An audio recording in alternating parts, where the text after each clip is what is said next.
Well, howdy, folks. It is Friday, and so that means that it is time for the Jason Wright Show's Best Friday Ever, because that's my job. That's my self-appointed duty, is to try to make sure that you have the best Friday ever. I want you to end your week on a high note. So, as many of you have heard me talk about before, my Vitruvian Lab Training system, which, by the way, you can now go to the Apple Store and download the app completely free.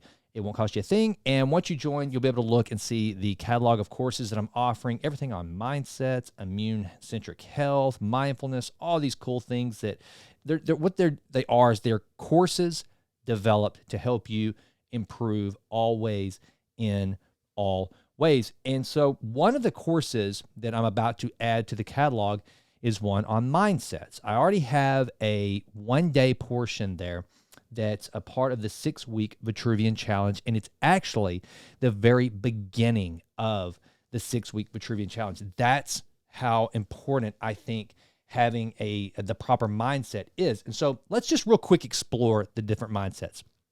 All right, so if I ask you this question, do you believe people are born smart, or do they have the ability to become smart? And define smart however you want to.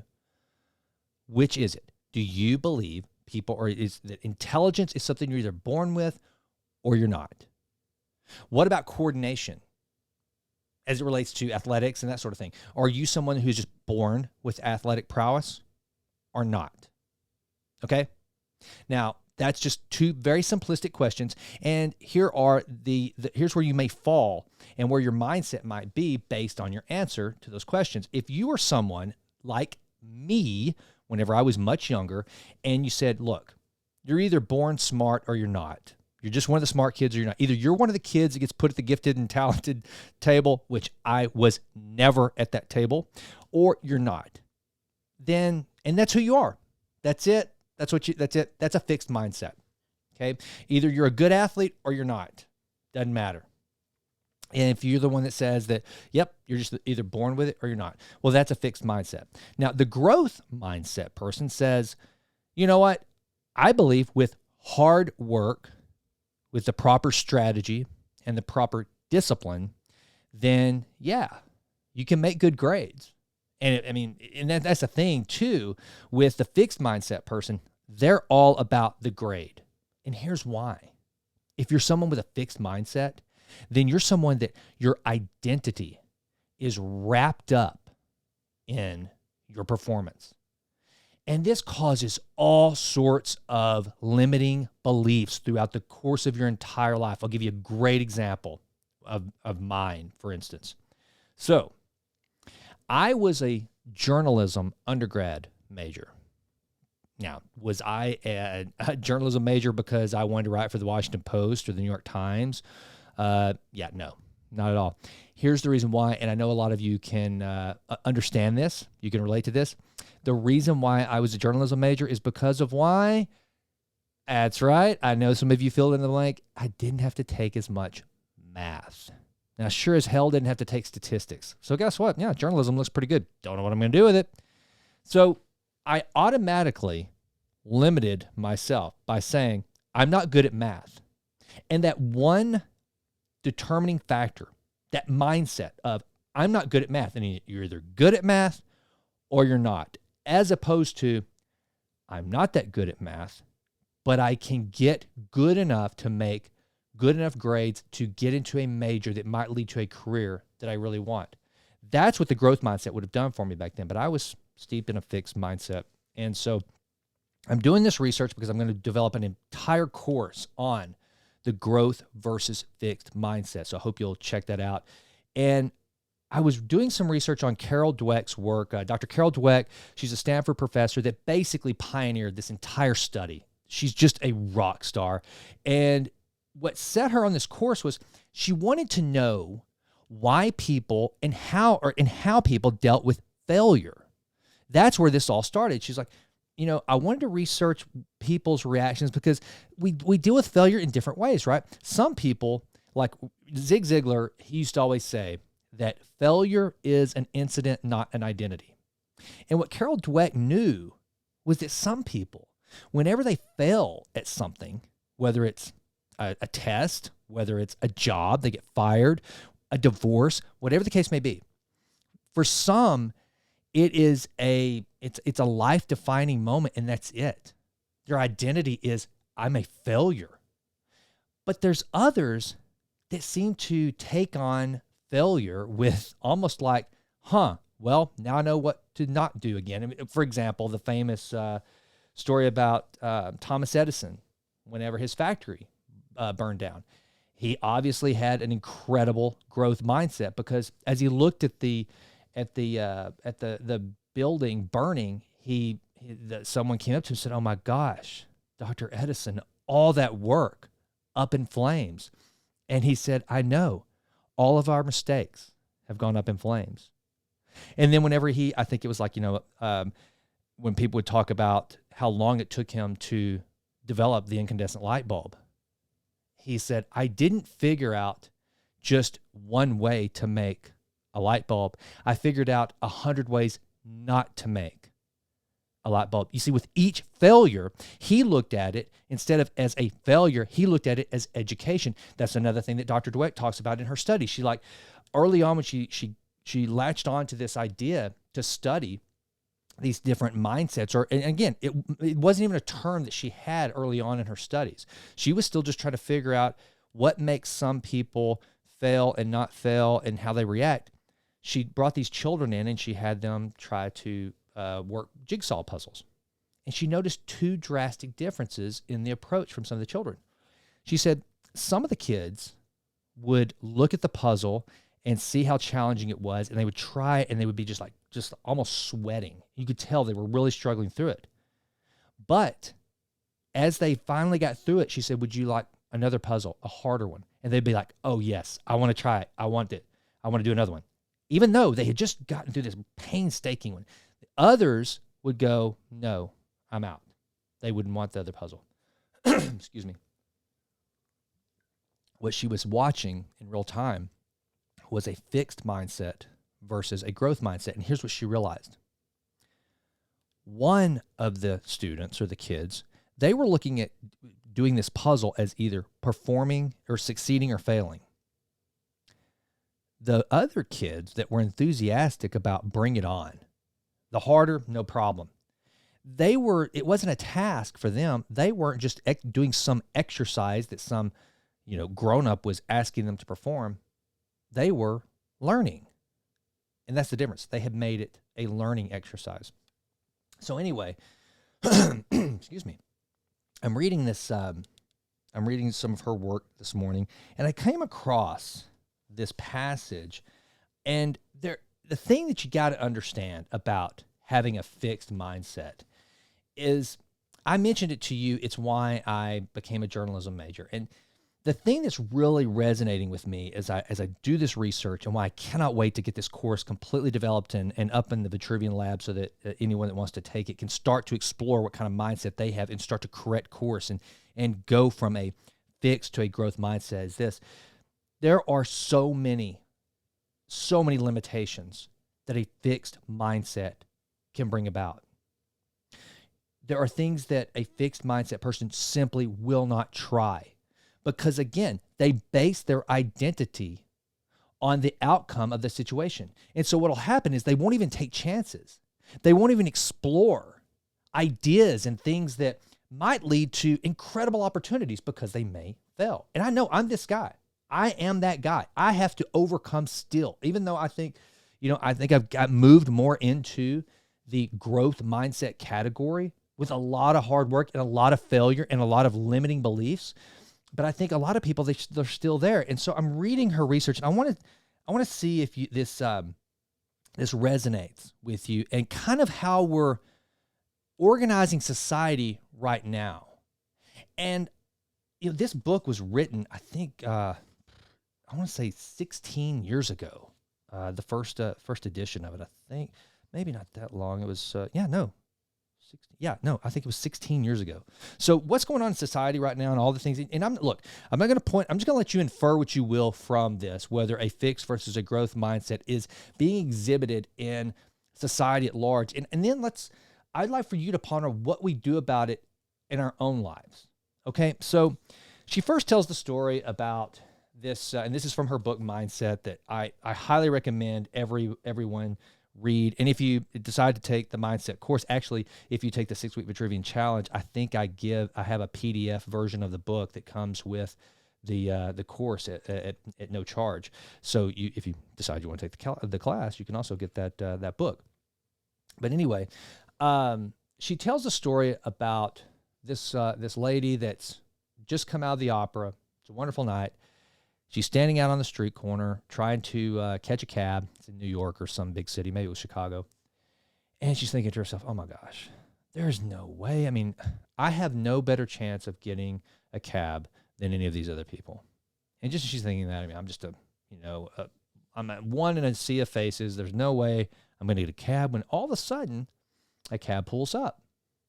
And she opens the door, and the cab driver says, I stopped because I just could tell you were special. And she's like, oh, wow, how about that? And then Dr. Dweck goes on to talk about these sorts of stories and the self-esteem movement as a whole. And she wrote, the self-esteem movement encourages this kind of thinking and has even invented devices to help you confirm your superiority. I recently came across an ad for such a product. 2 of my friends send me an illustrated list each year of the top 10 things they didn't get me for Christmas. This is kind of a sweet idea. I like this idea. From January through November, they clip candidate items from catalogs or download them from the internet. In December, they select the winners. One of my all-time favorites is the pocket toilet, which you fold up and return to your pocket after using. I have no idea what that could possibly be. This year, my favorite was the I Love Me mirror. A mirror with I love me in huge capital letters written across the bottom half. By looking into it, you can administer the message to yourself and not wait for the outside world to announce your specialness. Of course, the mirror is harmless enough. The problem, and here, listen to this. This is the key thing that I want you guys to listen to. Because when I read this, I was like, whoa, if ever this is becoming this is in society. This is happening. I see this everywhere. So here we go. If that didn't get your attention to listen in, then I got nothing else for you. So here we go. The problem is when special begins to mean better than others, a more valuable human being, a superior person, an entitled person. Yeah, so just let that sink in for a little bit. And do some people in this society today come to mind? We have reached a stage in America in particular. It would appear that there are certain groups of people who have had self-esteem preached to them so long as the key ingredient that their feelings, their esteem trumps all other members of society. And that's a dangerous place to be.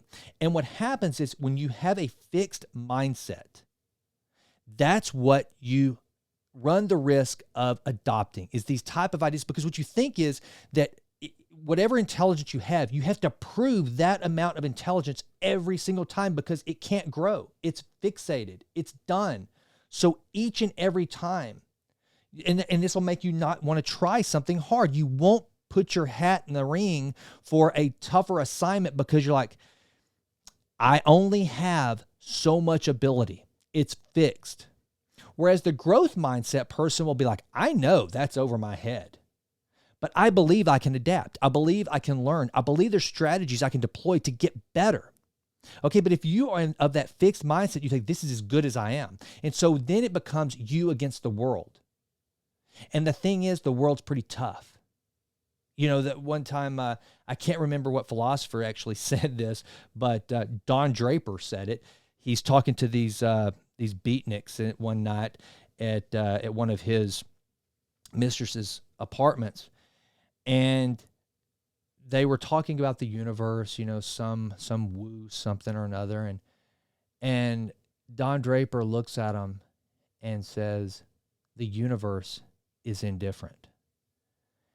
And they were both like, "Whoa!" In fact, I think one of them says, "Why'd you have to go and say that, man?" And here's what I'm here to tell you.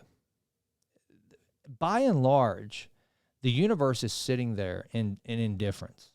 If you jump off a building, you're going to go splat. The universe doesn't care. And it's not going to make you float because you're special.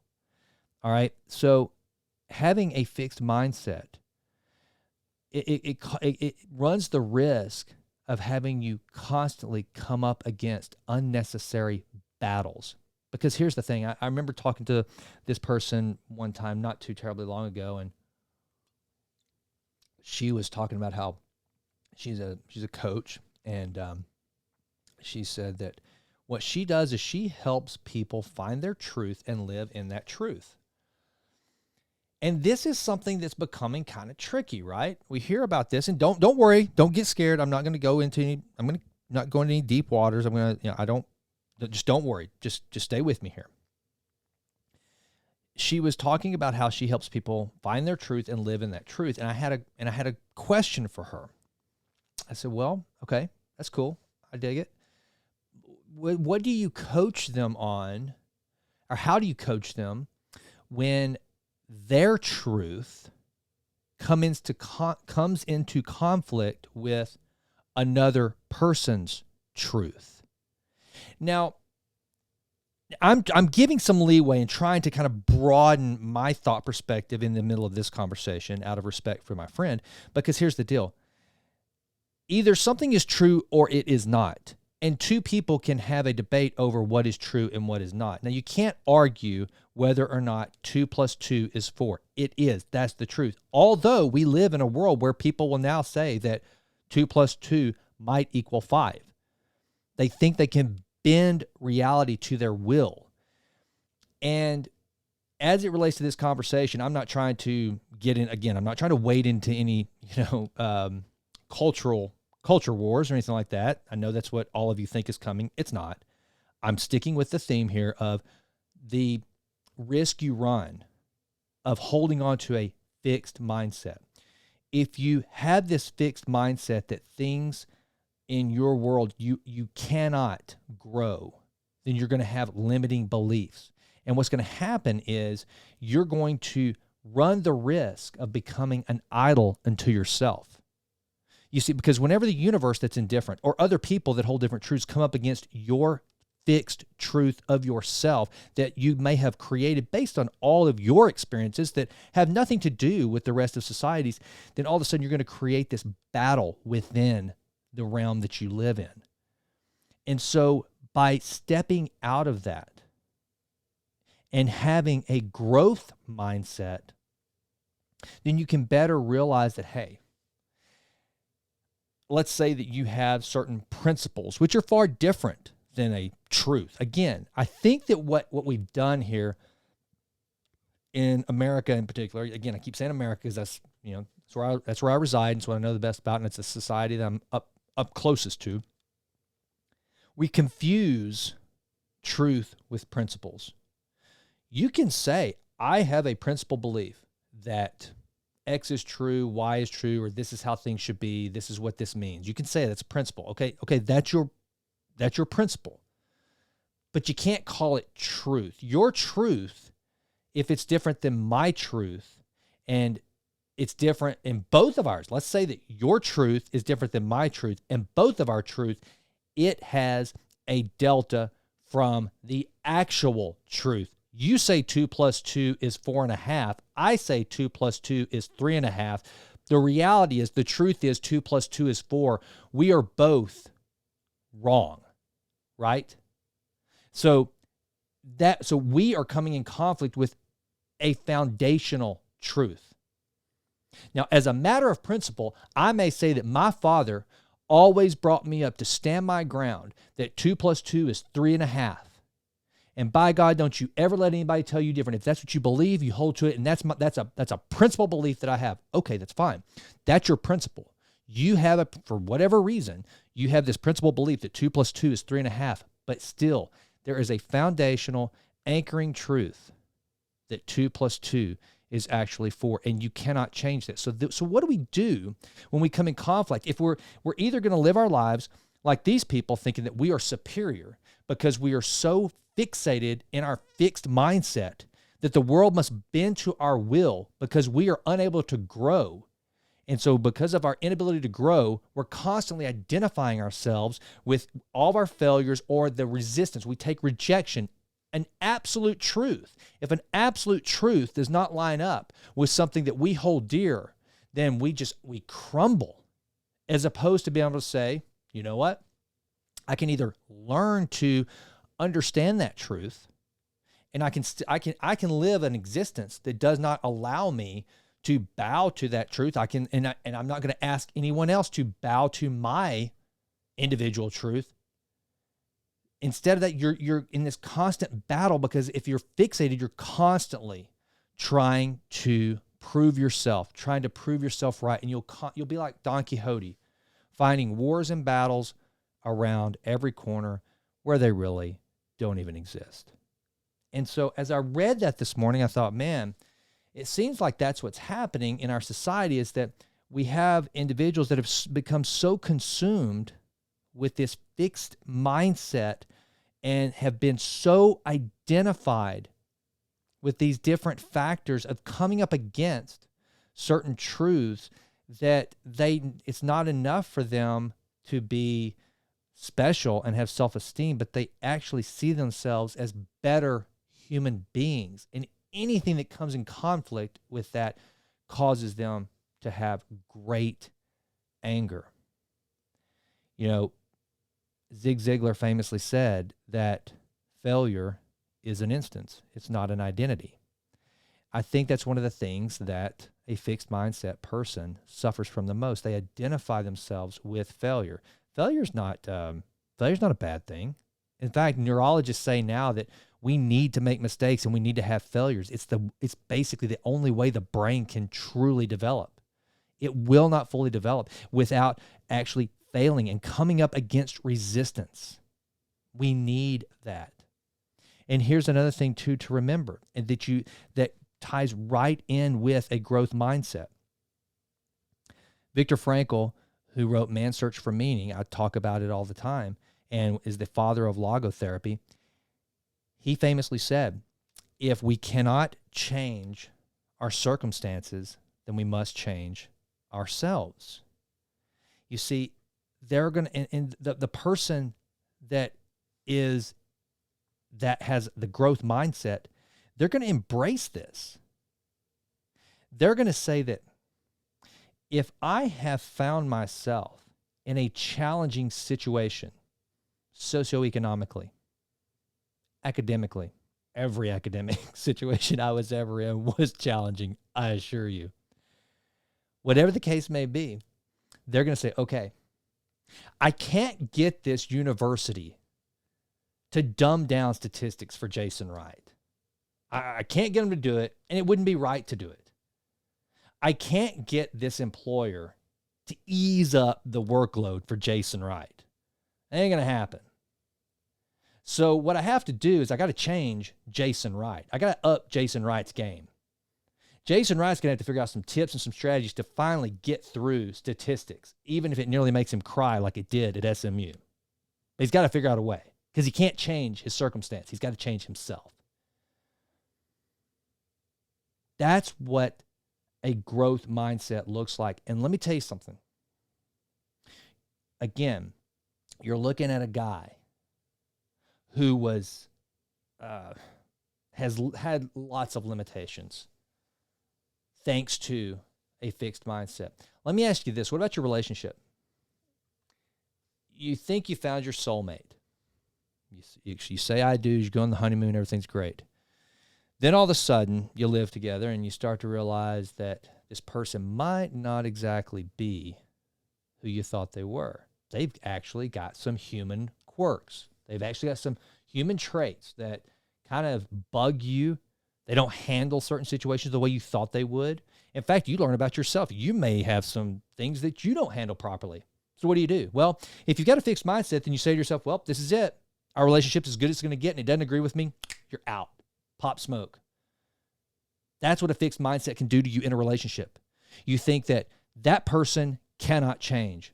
Oh God, I'm not going to change. So whatever we look like together, this is it. This is as good as it gets, as Jack Nicholson said. What if this is as good as it gets? And then the gasp in the psychologist's office. It doesn't have to be as good as it gets. If you have two people that can adopt a growth mindset in their relationship, it's not about, hey, look, I need you to develop a growth mindset because I know you can change, and I need you to change to make this work. No, it's a lot of people that probably think that way.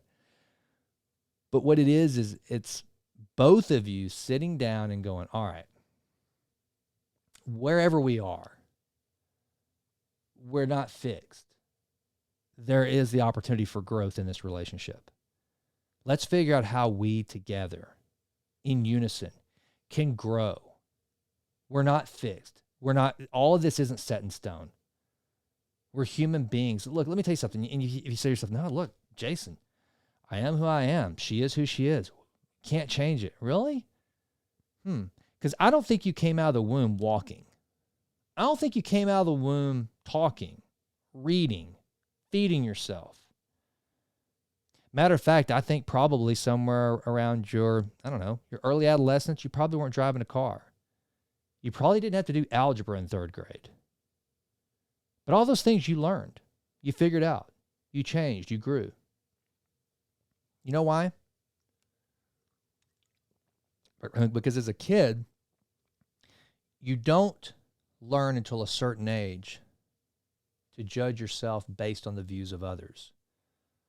You would wobble around that coffee table and fall on your diaper and hop back up and then fall on your diaper and hop back up because the only thing you were worried about doing was learning how to walk. It's all you knew was what was right in front of you. Then as you got older and you're performing certain tasks, people started looking, and that meant something to you. And if you had a fixed mindset, then if you weren't good at it, and you failed, then you sucked. Or worse yet, if you were gonna suck, you wouldn't even try it. Thank God for the growth mindset, because if it didn't exist, then Thomas Edison wouldn't have figured out 100 ways to not make a light bulb. Ben Hogan would not have played golf. He was horrible. Tolstoy wouldn't have written. Tolstoy was not considered a good writer. There are so many examples throughout history of people that were told that they should just give it up, that they really were of no, they sucked. Don't do that in your relationship. Be willing to grow. Be willing to sit down and go, hey, whoa, listen to the Best Friday Ever. Jason said, this kind of sucks right now, but we don't have to stay here. We can grow. Darndest thing. I hope that you will explore whether you have a fixed or a growth mindset. I can tell you it's been one of the biggest enhancers of my life and the joy I found. I'm not afraid to try new things, to get here and talk to you on the Jason Wright Show, on this podcast, and learn these things. Let me tell you something. Everything you're looking at, right, as simple as if you're watching on the YouTube channel, as simple as this looks, and if you're listening on the podcast, as simple as it is just me talking to a microphone, let me tell you something. Getting to this point, to get to where I could record this podcast and clean up the audio and upload the content and get it to the iTunes store or Google Play or Spotify so that you could download it and listen to me ramble on like this on a Friday. That took the development of a growth mindset, one that I did not have for a long time. So I want you to evaluate, what are those things that you say either you're good at or you're not good, and you've just decided, I'm just not good at that. If there's anything that you have always wanted to do, but you just don't think you were born to do it because you just think you just weren't born with that gift or talent, you know what? Take another look at it, please.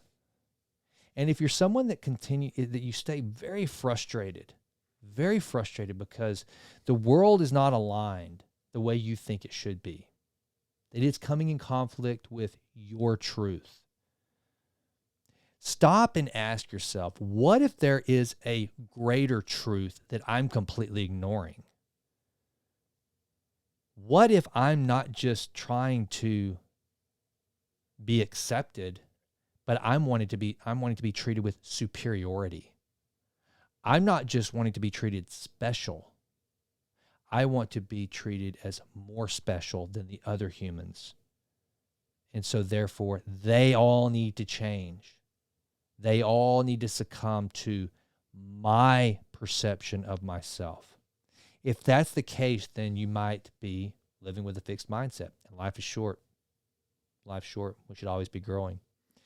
All right. Well, I guess that's going to do it for this week's Best Friday Ever. I do hope you'll go out to iTunes and check out the Vitruvian Lab. Download it. Also, at Amazon.com, you can pick up a copy of The Stone Chiseler, my book, parable about young Giovanni Cristiani finds himself in the worst of circumstances, but he realizes since he can't change his circumstances, he has to change himself.